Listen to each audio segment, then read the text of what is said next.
அன்பார்ந்த தோழர்களே, என் உயிரின் உயிரான விடுதலை சிறுத்தைகளே, அனைவருக்கும் வணக்கம்.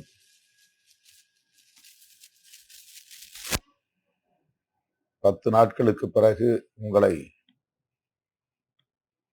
முகநூலில் சந்திப்பதில் மகிழ்ச்சி அடைகிறேன்.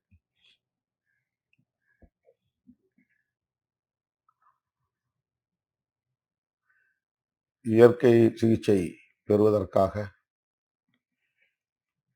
10 நாட்கள் நான் வெளியூர் சென்றிருந்தேன். தமிழ்நாட்டில் இல்லை. குறிப்பாக பொங்கல் பண்டிகையின் போது கடந்த சில ஆண்டுகளாக நான் தமிழகத்தில் இருப்பதில்லை. வருடத்தில் அந்த 10 நாட்கள் மட்டுமாவது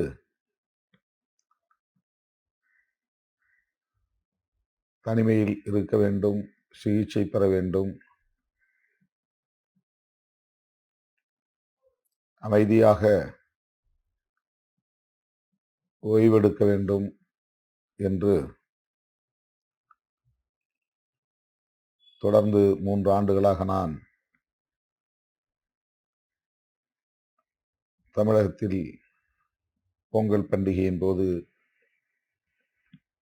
இருப்பதை தவிர்த்து வெளியூர் செல்லுவதை ஒரு வாடிக்கையாக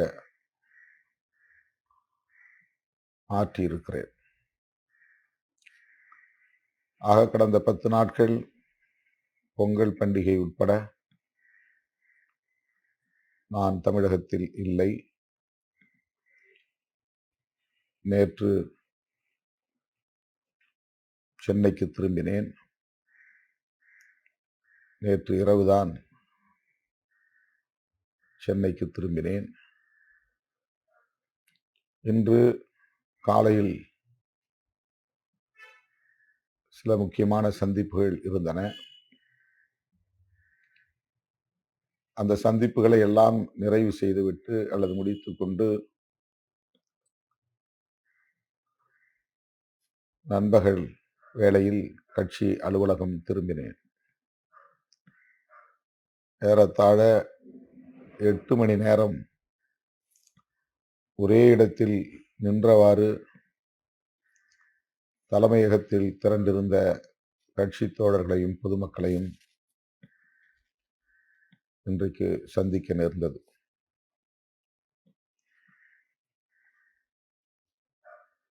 பத்து நாட்கள் நான் எடுத்த ஓய்வு, பெற்ற சிகிச்சை எல்லாம் பாழ் என்கிற அளவுக்கு இன்றைக்கு நெடுநேரம் கால் கடுக்க நின்று தோழர்கள் முன்வைத்த கருத்துக்களை எல்லாம் பொறுமையாக கேட்டேன். அவர்களுக்கு உரிய வழிகாட்டுதல்களையும் தந்தேன்.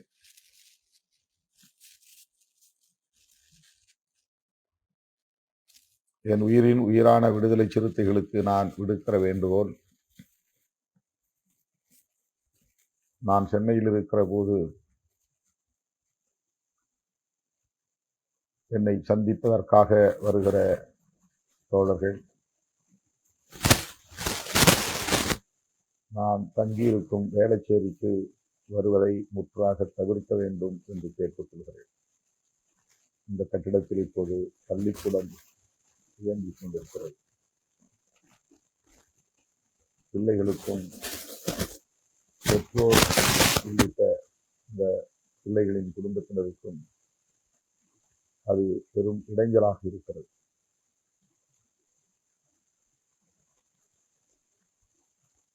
எனவே முற்றாக வேளச்சேரிக்கு வருவதை தவிர்க்க வேண்டும் என்று மீண்டும் அழுத்தமாக வேண்டுகோள் இருக்கிறது. அதே போல கட்சி தலைமையகம் உள்ள இடத்திற்கு அருகில் அம்மா தங்கியிருக்கிற இடமில்லை. எப்போதாவது அவரை பார்க்க வேண்டும் என்று நான் அங்கே போனால் எனக்கு முன்னராக அங்கே தோழர்கள் திறந்திருப்பது, பிறகு 10 பேராக 100 கணக்கிலே திரண்டுவது பெரும் சங்கடமாக இருக்கிறது. அம்மாவை எப்போதாவது சந்திக்கிற நிலையில் அவரோடு சில நிமிடங்கள் கூட தனிமையில் இருக்க முடிவதில்லை, அவரோடு உரையாட முடிவதில்லை. அந்த சிறிய இடத்தில் நிறைய தோழர்கள் வந்து முண்டியடித்துக் கொண்டு படிகளிலும் வாசலிலும் வீட்டுக்குள்ளேயும் நிறைந்திருப்பது மென்மேலும் சங்கடத்தை ஏற்படுத்துகிறது.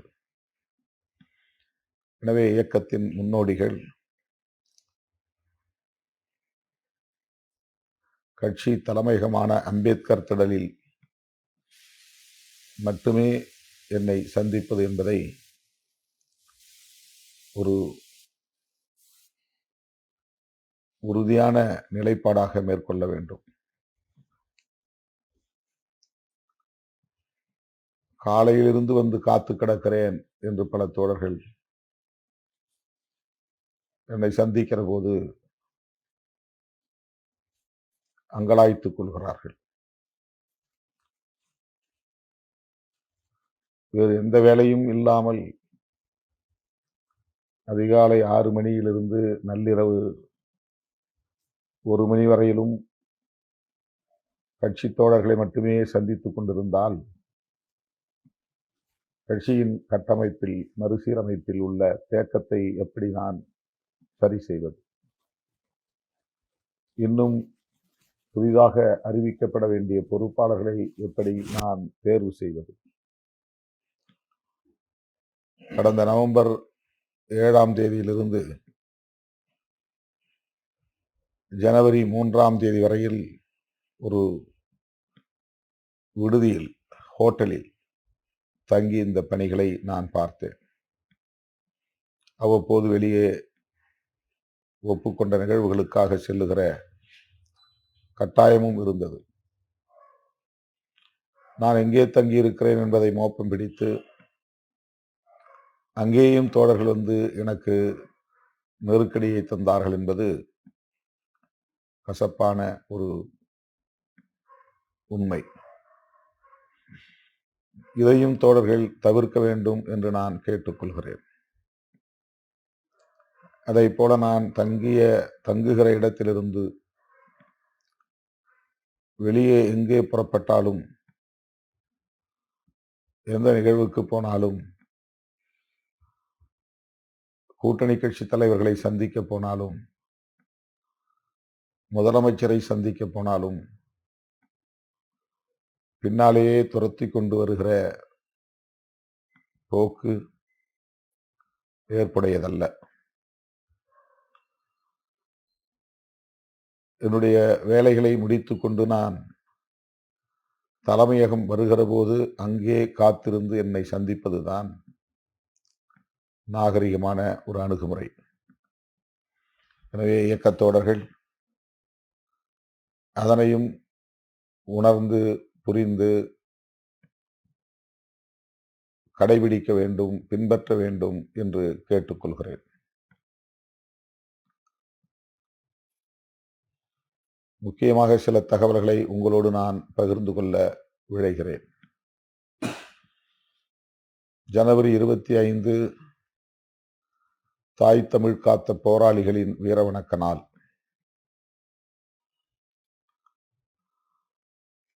விடுதலை சிறுத்தைகள் கட்சி அண்மை காலமாக ஜனவரி 15 முதல் ஜனவரி 25 வரையில் 10 நாட்கள், 11 நாட்களை தாய் தமிழ் காத்த போராளிகளுக்கான வீரவணக்க வாரமாக கடைபிடித்து வருகிறோம். ஜனவரி 15 நடராசன் களப்பலியான நாள்.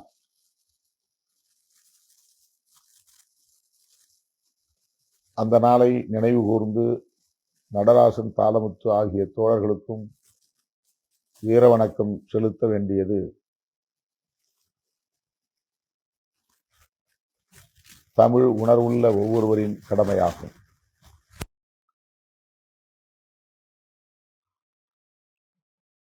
ஜனவரி 25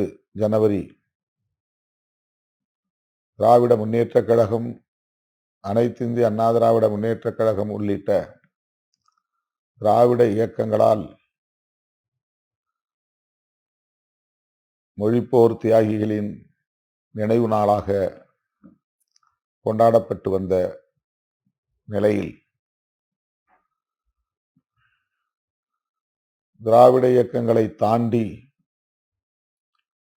அந்த நினைவு நாளில் அல்லது வீர வணக்க நாளில் கொருக்குப்பேட்டை இடுகாடுக்கு சென்று நடராசன், தாளமுத்து ஆகியோரின் நினைவிடத்தில் நின்று மலர் வளையம் வைத்து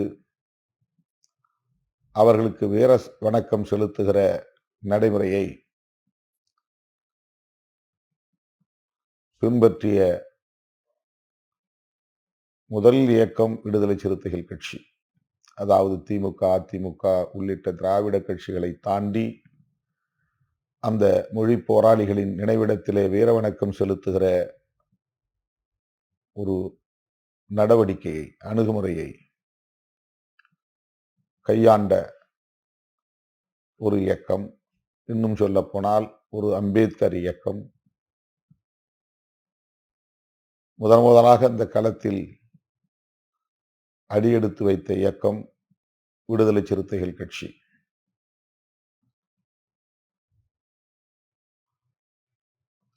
இந்த ஆண்டு அதிலும் ஒரு மாற்றம். ஜனவரி 15 முதல் ஜனவரி 25 என்பதை ஜனவரி 15 முதல் ஜனவரி 27 வரை என நாம் நீட்டித்து அன்னை தமிழை காப்பதற்காக தமது இன்னுயிரை நீத்த போராளிகளை நினைவு கூர்ந்திடும் வீர வணக்க நாள்களாக நாம் பிரகடனம் செய்திருக்கிறோம்.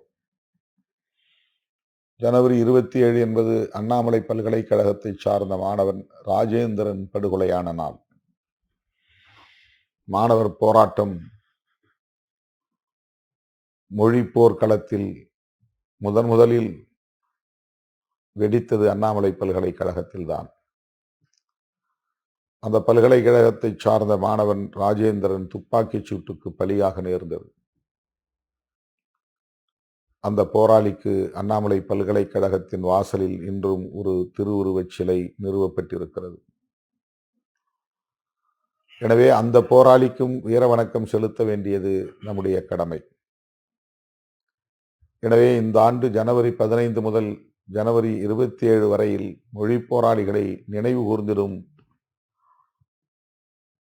வரலாற்று சிறப்பு வாய்ந்த நாள்களாக நாம் அறிவித்திருக்கிறோம்.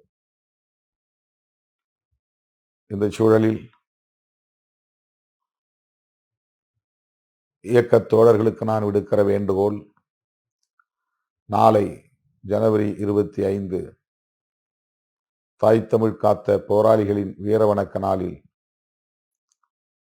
நடராசன், தாளமுத்து உள்ளிட்ட மொழிப்போர் தியாகிகளின் திருவுருவப் படங்களை அச்சிட்டு அவற்றை ஒரு டிஜிட்டல் பதாகையாக மாற்றி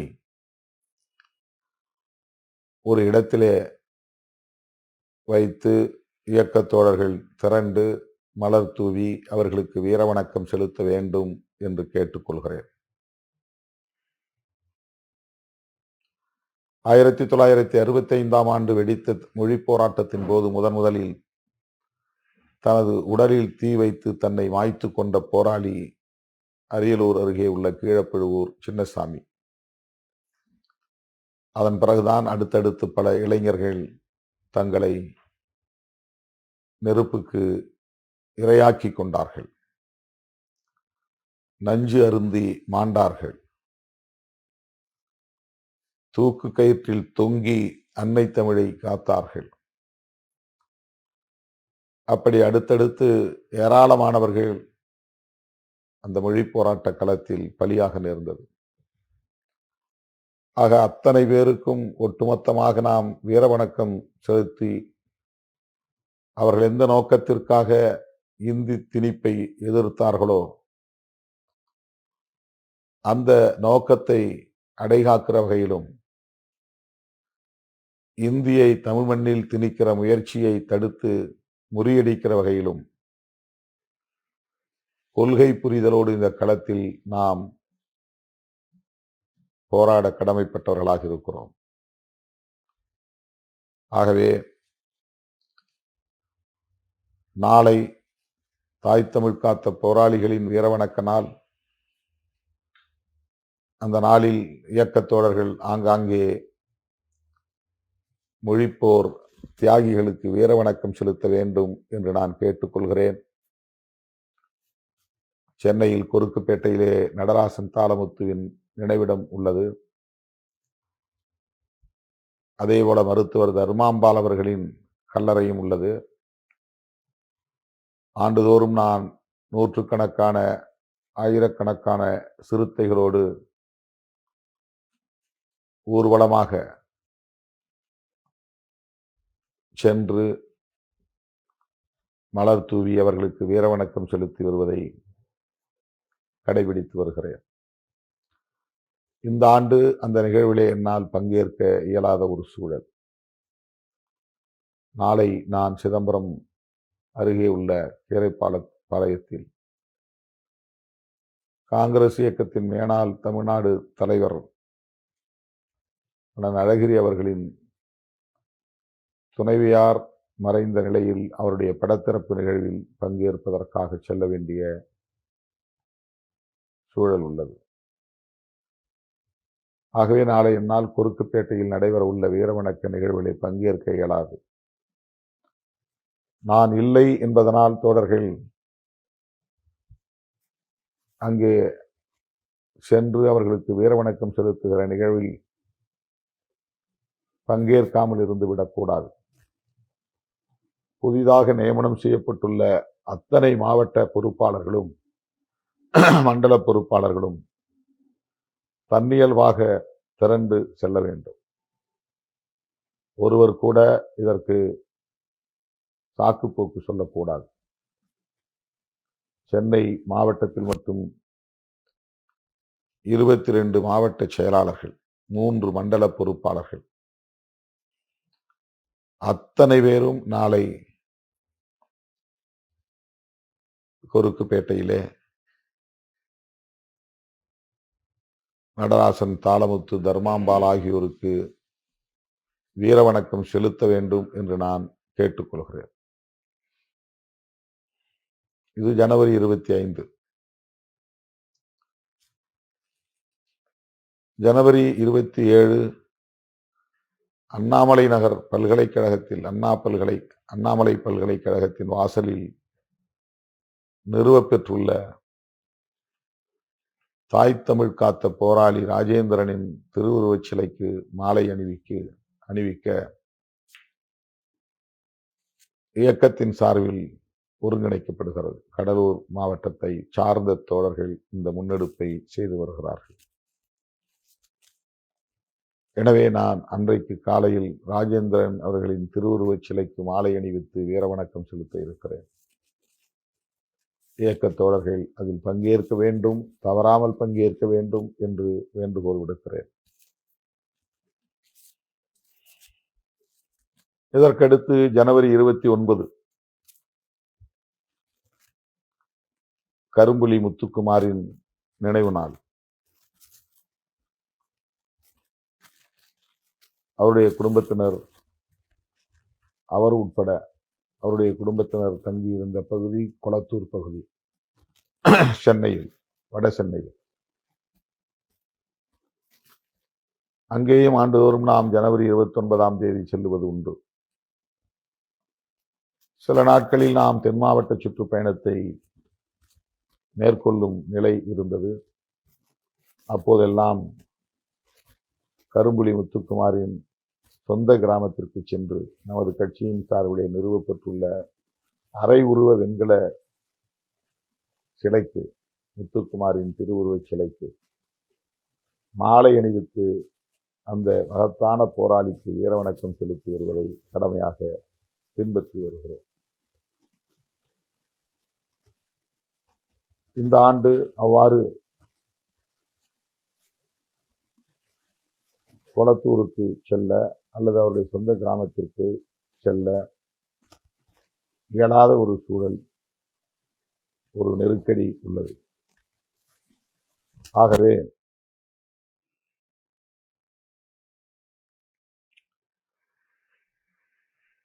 நான் கொளத்தூருக்கு வரவில்லை, சிதம்பரத்தில் இருக்கிறேன் என்கிற தகவலை சொல்லும் அதே வேளையில்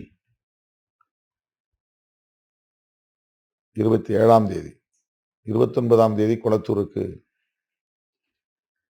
வர இருக்கிறேன். 27ஆம் தேதி சிதம்பரத்தில் இருக்கிறேன். 29ஆம் தேதி சென்னையில் கொளத்தூரில் இருக்கிறேன். அங்கே நமது இயக்கத் தோழர்கள், முன்னணி பொறுப்பாளர்கள், புதிய நிர்வாகிகள் ஒருங்கிணைந்து முத்துக்குமார் நினைவேந்தல் நிகழ்வை நடத்த திட்டமிட்டுள்ளனர். அந்த நிகழ்விலே நான் பங்கேற்க இருக்கிறேன். ஜனவரி 29 மாலையில் ஒரு அரங்கில் கரும்புலி முத்துக்குமாரின் வீரவணக்க நிகழ்வு நடைபெற உள்ளது. இயக்கத்தின் முன்னோடிகள் தவறாமல் அதில் பங்கேற்க வேண்டும் என்று நான் அழைப்பு விடுக்கிறேன். மறைமலை நகரில் நான் சாகும் வரை உண்ணாநிலை அறப்போராட்டத்தை அறிவித்து, வெளிப்படையாக அறிவித்து தொடங்கி 4 நாட்கள் அங்கே உறுதியாக உண்ணாநிலை அறப்போரில் உறுதியாக நின்று போராடினேன். சிலரின் வேண்டுகோளை ஏற்க நான் ஆளாக்கப்பெற்றேன். ஆகவே 4 நாட்களோடு அந்த போராட்டத்தை முடிவு செய்துவிட்டு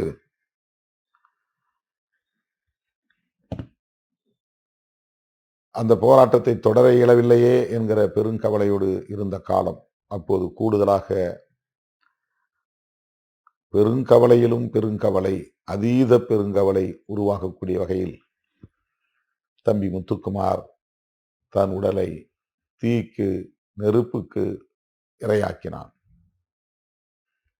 அது ஒரு நெடிய வரலாறு, துக்கம் நிறைந்த வரலாறு. அதை நான் தற்போது விவரிக்க விரும்பவில்லை. அந்த போராளி முத்துக்குமாரின் நினைவு நாளை ஒட்டி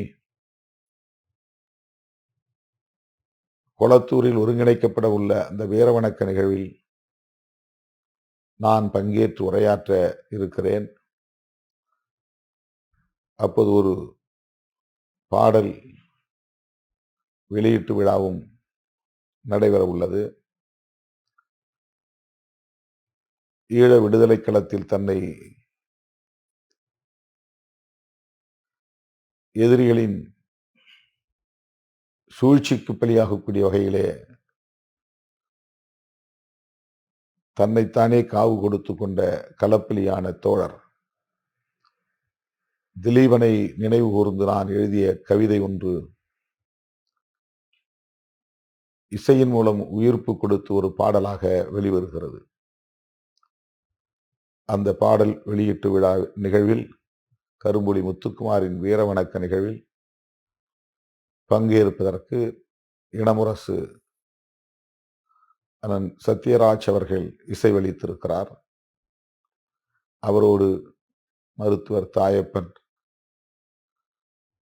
திரைப்பட இயக்குனர் தமிழ் ஆகியோரும் பங்கேற்று கரும்புலி முத்துக்குமார் நினைவு நாளில் உரையாற்ற இருக்கிறார்கள். எனவே 29ஆம் தேதி நடைபெற உள்ள வரலாற்று சிறப்பு வாய்ந்த அந்த நிகழ்வில் சென்னை மாவட்டத்தை சார்ந்த அனைத்து பொறுப்பாளர்களும், அண்டை மாவட்டங்களை சார்ந்த பொறுப்பாளர்களும் தவறாமல் பங்கேற்க வேண்டும் என்று அழைப்பு விடுக்கிறேன். 28ஆம் தேதியே நாடாளுமன்றம் கூடுவதற்கான அறிவிப்பு வெளியிடப்பட்டிருக்கிறது. ஆனால் நான் அந்த நாட்களில் ஒப்புக்கொண்ட நிகழ்ச்சிகளில் பங்கேற்க வேண்டிய கட்டாயம் இருக்கிறது.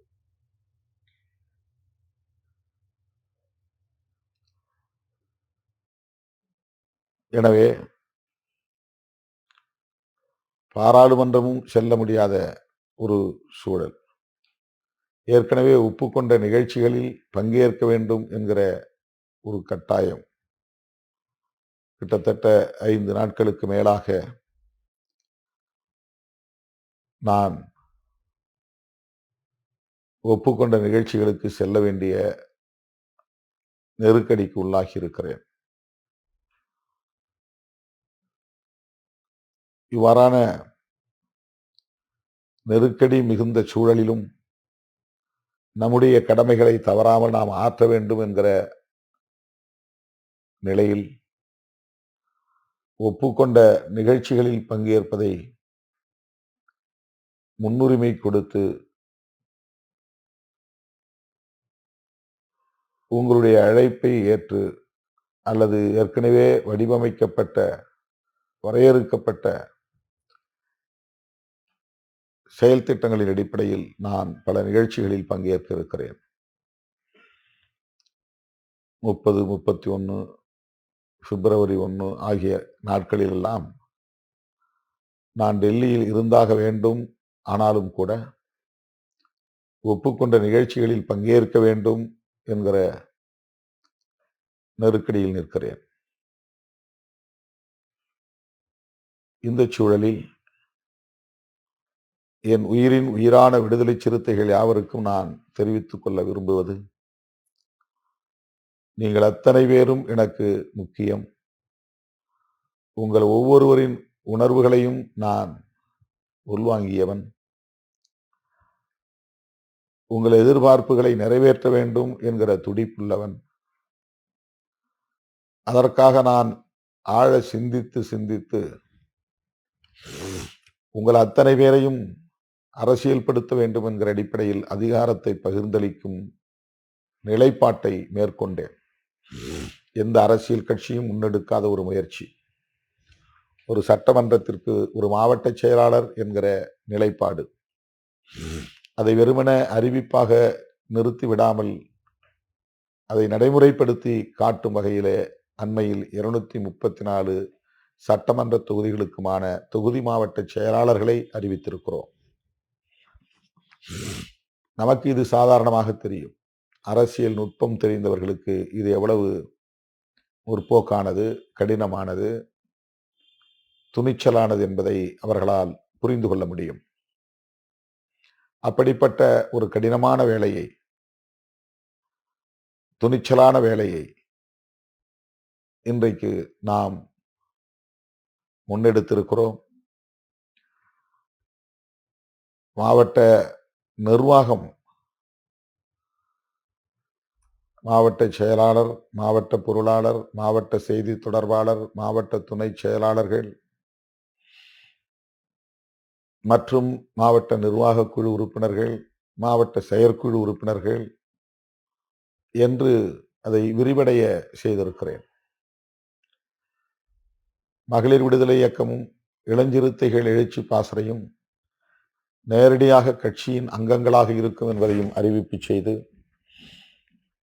மகளிர் விடுதலை இயக்கத்திற்கான மாவட்ட செயலாளரும் இளஞ்சிறுத்தைகள் எழுச்சி பாசறைக்கான மாவட்ட அமைப்பாளர், முன்பு இப்போது செயலாளர், இளஞ்சிறுத்தைகள் எழுச்சி பாசறையின் மாவட்ட செயலாளரும் பங்கேற்கிற ஒரு அவையாகத்தான் மாவட்ட நிர்வாகத்தை நாம் வரையறை செய்திருக்கிறோம். இப்போதைக்கு நாம் நிர்வாக குழு உறுப்பினர்கள் என்று சிலரை அறிவித்திருக்கிறோம். ஒவ்வொரு மாவட்டத்திற்கும் செயற்குழு உறுப்பினர்கள் என்கிற பொறுப்புகளையும் இப்போது அறிவிக்க இருக்கிறோம். மாவட்ட நிர்வாக குழு உறுப்பினர்களும் மாவட்ட செயற்குழு உறுப்பினர்களும் இடம்பெறக்கூடிய ஒரு பெரும் அவையாக மாவட்ட நிர்வாகம் இருக்கும். அதிலே செயற்குழு உறுப்பினர்கள், செயற்குழு கூடுகிற போது பங்கேற்க உரிமை பெற்றவர்கள். நிர்வாகக் குழு உறுப்பினர்கள் அந்த 10-15 பேர் கொண்ட அவை, நிர்வாக முடிவுகளை எடுக்கிற அவையில் பங்கேற்கிற தகுதியை பெற்றவர்கள். 3 பேரை மாவட்ட செயலாளர் என்று அறிவிக்க முடியாது. ஆகவேதான் ஒருவர் மாவட்ட செயலாளர், ஒருவர் மாவட்ட பொருளாளர், ஒருவர் மாவட்ட செய்தி தொடர்பாளர் என்கிற பொறுப்புகளை நாம் அறிவித்திருக்கிறோம். செய்தி தொடர்பாளர் என்கிற மாவட்ட பொறுப்பு வேறு எந்த கட்சியிலும் இல்லை. விடுதலை சிறுத்தைகள் கட்சியில்தான் நாம் அறிமுகப்படுத்தி இருக்கிறோம். அதேபோல சட்டமன்ற தொகுதி எல்லைகளை ஒரு மாவட்ட எல்லைகளாக வரையறை செய்திருப்பதும் முதல் முறையாக விடுதலை சிறுத்தைகள் கட்சிதான் வரையறுத்திருக்கிறது, நடைமுறைப்படுத்தி வருகிறது. இப்படி பல தன்முனைப்பு நடவடிக்கைகளை நாம் மேற்கொண்டிருக்கிறோம். தொலைநோக்கு பார்வையோடு கூடிய முடிவுகளை, நிலைப்பாடுகளை நாம் எடுத்திருக்கிறோம். எல்லோரையும் உள்ளடக்கமாக கொண்ட கட்சி நிர்வாகத்தை வளர்த்தெடுக்க வேண்டும் என்பதுதான் நம்முடைய நோக்கம். ஆகவே இயக்கத் தோழர்கள் இந்த முடிவுகளுக்கு வழக்கம் போல் ஒத்துழைப்பு நல்க வேண்டும். இன்னும் பொறுப்புகள் ஏராளம் நியமிக்கப்பட வேண்டியிருக்கிறது. துணைநிலை அமைப்புகள் ஒவ்வொன்றுக்கும் ஒரு முதன்மை செயலாளர். இந்த முதன்மை செயலாளர்கள் கட்சியின் அமைப்பு செயலாளர் மற்றும் துணை பொதுச் செயலாளர் என்கிற பொறுப்புகளுக்கு நிகரானவர்கள். தலைமை நிர்வாகக் குழுவிலே பங்கேற்க தகுதி பெற்றவர்கள். எனவே மகளிர் விடுதலை இயக்கம், இளஞ்சிறுத்தைகள் எழுச்சி பாசறை, தொழிலாளர் விடுதலை முன்னணி, அரசு ஊழியர் ஐக்கிய பேரவை, முற்போக்கு மாணவர் கழகம் உள்ளிட்ட பல துணைநிலை அமைப்புகள் அனைத்துக்கும், விடுதலை கலை இலக்கிய பேரவை உட்பட அனைத்துக்கும் முதன்மை செயலாளர் என்கிற பொறுப்பை நாம் முதன்முறையாக அறிமுகப்படுத்துகிறோம். அவர் அந்த துணைநிலை அமைப்புக்கான தலைமை பொறுப்பை ஏற்கிறார் என்றால் அவருக்கு துணையாக அந்த களத்தில் ஏராளமான மாநில செயலாளர்களையும் நாம் நியமிக்கிறோம். மகளிர் விடுதலை இயக்கத்திற்கு ஒரு முதன்மை செயலாளரும் உண்டு, பல மாநில செயலாளர்கள் உண்டு. பிறகு நாடாளுமன்ற தொகுதி வாரியாக மாநில துணை செயலாளர்களை நியமிக்கிறோம். இதற்கு ஏராளமான ஆட்கள் நமக்கு தேவைப்படுகிறார்கள். எனவேதான் பழைய 144 மாவட்ட செயலாளர்களில் 50 பேரை நாம் அதிலிருந்து வெளியே எடுத்திருக்கிறோம். இந்த மாநில நிர்வாக கட்டமைப்புக்குள்ளும் அவர்களை நாம் கொண்டு வர வேண்டிய தேவை இருக்கிறது. இந்த அடிப்படையில் மேற்கொள்ளப்பட்டு வருகிற இந்த நடவடிக்கைகளுக்கு உங்களுடைய முழுமையான ஒத்துழைப்பு தேவை. நான் தனிமையில் இருந்தால்தான், நேரம் ஒதுக்கினால்தான், அந்த பணிகளில் கவனம் செலுத்துவதற்கு ஒரு ஸ்பேஸ், ஒரு இடம் இருந்தால்தான் விரைந்து அவற்றையெல்லாம் நாம் வெற்றிகரமாக செயற்படுத்த முடியும். எனவே தேடி வந்து எனக்கு நெருக்கடி தருகிற அந்த அணுகுமுறைகளை எல்லாம் தோழர்கள் கைவிட வேண்டும். யாரும் எதிர்பாராத வகையிலே இந்த 234 பேர் கொண்ட பட்டியல் பலருக்கு இன்ப அதிர்ச்சியை தரக்கூடிய வகையிலும், பலருக்கு கவலை அளிக்கக்கூடிய அதிர்ச்சி தரக்கூடிய வகையிலும் இருந்திருக்கும். பெண்கள், தலித் அல்லாதவர்கள் ஆகியவர்களுக்கான முன்னுரிமை, இதுவும் வேறு எந்த அரசியல் கட்சியிலும் இல்லாத ஒரு புதுமை. அதைவிட வேறு எந்த அரசியல் கட்சியும் கவனம் செலுத்தாத ஒன்றை நாம் கவனம் செலுத்தும் நிலைப்பாடாக மேற்கொண்டிருக்கிறோம். அதுதான் 45 வயதுக்கு கீழே உள்ள இளம் தலைமுறையினருக்கு மாவட்ட செயலாளர் உள்ளிட்ட பொறுப்புகளில் முன்னுரிமை அளிக்க வேண்டும் என்கிற நிலைப்பாடு. அதன் அடிப்படையில் ஏறத்தாழ 90க்கும் மேற்பட்டவர்கள், 45 வயதுக்கு கீழே உள்ளவர்கள் மாவட்ட செயலாளர்களாக 234 பேரில் 90 பேர் 45 வயதுக்கு உட்பட்ட இளைஞர்கள் நியமிக்கப்பட்டிருக்கிறார்கள். இதில் சிலர் மிக அண்மையிலே கட்சிக்கு வந்தவர்களாகவும் இருக்கலாம். ஓராண்டு ஈராண்டு என்கிற அளவில் மிக அண்மையிலே விடுதலை சிறுத்தைகள் கட்சியில் இணைந்த தோழர்களும் உண்டு. இனிமேல் நமக்கு அந்த வாய்ப்பு கிட்டாது என்று சோர்ந்து போய் ஒரு மூலையிலே முடங்கி இருந்தவர்களும் கூட இப்போது புத்துணர்ச்சி பெற்று புது தெம்போடு களமிறங்கக்கூடிய வகையில் பல பழைய தோழர்களுக்கு, மூத்த தோழர்களுக்கு மாவட்ட செயலாளர்கள் என்கிற மாவட்ட நிர்வாக தலைமை பொறுப்பை வழங்கியிருக்கிறோம். இதுவும் வேறு எந்த அரசியல் கட்சியிலும் பார்க்க முடியாத ஒன்று. எனவே அதிகாரத்தை குவிமையப்படுத்தாமல் பரவலாக்கம் செய்திருக்கிறோம். இதுதான் ஜனநாயகம். ஒரு அதீத ஜனநாயகம் உள்ள கட்சி விடுதலை சிறுத்தைகள் கட்சி. அதிகாரத்தை ஒரே இடத்தில் குவித்து மற்றவர்களின் உழைப்பை மட்டுமே சுரண்டுவது என்கிற நிலைப்பாடாக இல்லாமல் 60 அல்லது 70 பேர் மட்டுமே மாவட்ட செயலாளர்களாக இருக்க முடியும் என்கிற நிலையை மாற்றி 234 பேருக்கு அந்த வாய்ப்பை தருவது என்கிற ஒரு துணிச்சலான முடிவை நாம் மேற்கொண்டிருக்கிறோம். அதே போல இந்த 234 தொகுதிகளுக்கும் 15 அல்லது 17 பேர் கொண்ட ஒரு பெரிய அவையை மாவட்ட நிர்வாகமாக நாம் அறிவிப்பு செய்திருக்கிறோம். எனவே இந்த நிலைப்பாடுகள் எல்லாம் வெற்றிகரமாக அமைய வேண்டுமானால் தலைமைக்கு நீங்கள் முழுமையான ஒத்துழைப்பை நல்க வேண்டும் என்று மீண்டும் ஒரு முறை அழுத்தமாக கேட்டுக்கொள்கிறேன்.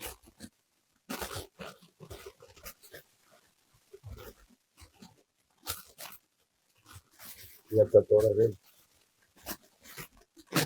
எனக்கு இந்த பொறுப்பு தான் வேண்டும் என்று சில நேரங்களில் அடம்பிடிக்கிற நிலையும் இருக்கிறது. அந்த தோழர்களையும் நான் மிகவும் உரிமையோடும் பெருமையோடும் கையாளுகிறேன். அவர்களின் உணர்வுகளை மதிக்கிறேன். அவர்களை பேசவிட்டு அமைதியாக கேட்கிறேன்.